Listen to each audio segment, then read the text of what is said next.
Assalamualaikum warahmatullahi wabarakatuh. Sampurasun, rampes.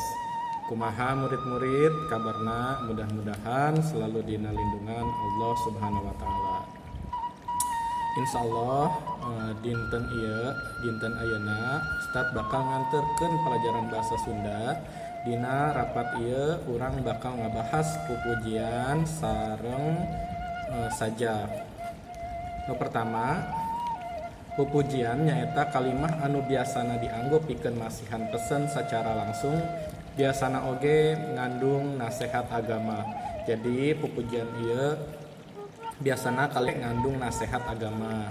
Contohna ieu arek bacakeun contoh pupujian nu aya. Misal simaknya. Contoh nu pertama, eling-eling dulur kabeh, ibadah kalakuan campoleh, berang penting kalakuan weleh, bisina kaburu pae. Di belakang kata pupujian biasanya memakai kalimat yang sama. Misal di belakangnya kabeh, berarti yang kalimat berikutnya itu memakai juga di belakangnya. Itu ibadah kalakuan campoleh, berang penting kalakuan weleh, bisina kaburu pae. Nah, seperti itu.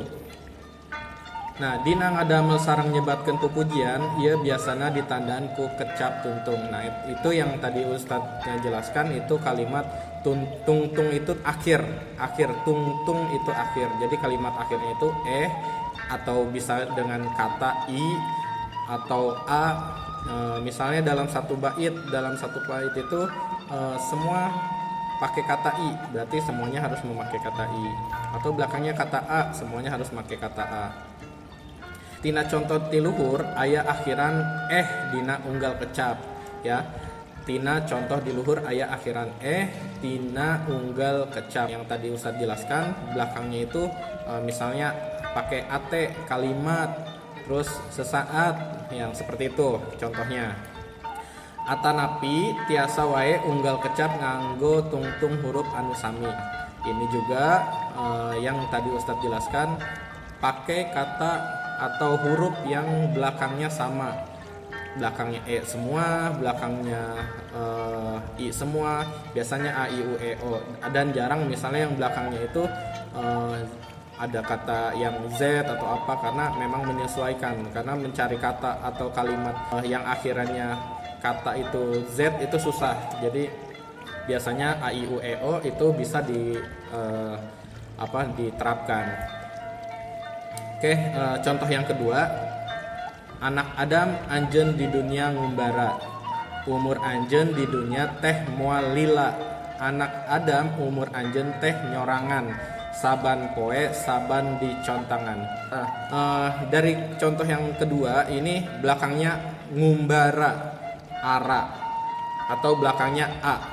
Anjeun di dunia teh moal lila, a lagi. Nah, terus ada juga nih yang contoh yang kedua ini agak beda. Anak Adam anjeun teh nyorangan, an, saban poe saban dicontangan. Nah, di kalimat ini, di kata ini ada yang akhirannya a, ada yang akhirannya n, an ya. Jadi itu bisa dipakai untuk pupujian. Pupujian tuh apa sih, Ustaz? Nah, biasanya pupujian ini ada perbedaannya beda dengan puisi. Kalau puisi kan sama ya, biasanya dalam setiap stanzanya itu, kalau misalnya di bahasa Sunda itu bait itu disebutnya stanza. Itu biasanya dibacanya, kalau puisi kan atau sajak itu, oh ibu kau sangat kurindu, misalnya seperti itu. Nah, kalau misalnya pupujian ini dibacanya ini seperti melantunkan lagu nyanyi, dan ini style nyanyinya ini disamakan sesuai dengan daerahnya masing-masing. Misal yang di Subang punya irama yang seperti apa, di Majalengka seperti apa, di Bandung seperti apa. Nah, di situ perbedaannya. Nah, yang pertama itu perbedaannya, kalau misalnya pupujian dan sajak itu cara bacanya atau kumaha macana. Yang kedua, yang di belakang sajak biasanya tidak terikat dengan kata atau huruf yang sama, bisa aja beda-beda. karena dia tidak terikat dengan yang harus di belakangnya itu sama. Tapi kalau misalnya pupujian biasanya i an misalnya Nah, dalam satu stanza itu biasanya kalau misalnya pupujian sama, karena kan dinyanyikan ya, jadi nyari belakangnya itu harus yang sama. Tapi kalau misalnya sajak itu biasanya bebas.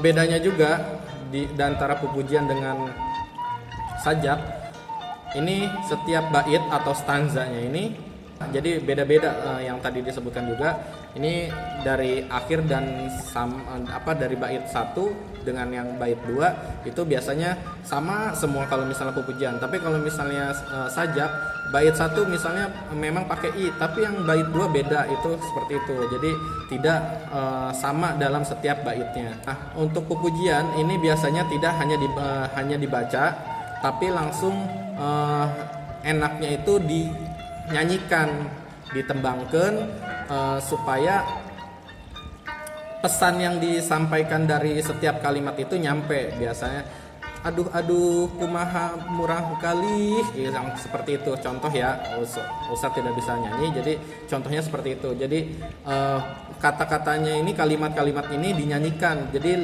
lebih enak. Biasanya kalau misalnya di Sunda, di Jawa Barat khususnya, pupujian ini dilantunkan ketika misalnya ada saweran yang menikah, itu biasanya tuh MC itu suka nyanyi-nyanyi tuh. Nah, itu biasanya itu disebut pupujian. Sakitu wae ti Ustad, mudah-mudahan tiasa kahartos ku sadayana murid. Bapak undur diri. Nun wal qalami wa mayasturun, fastabiqul khairat. Assalamualaikum warahmatullahi wabarakatuh.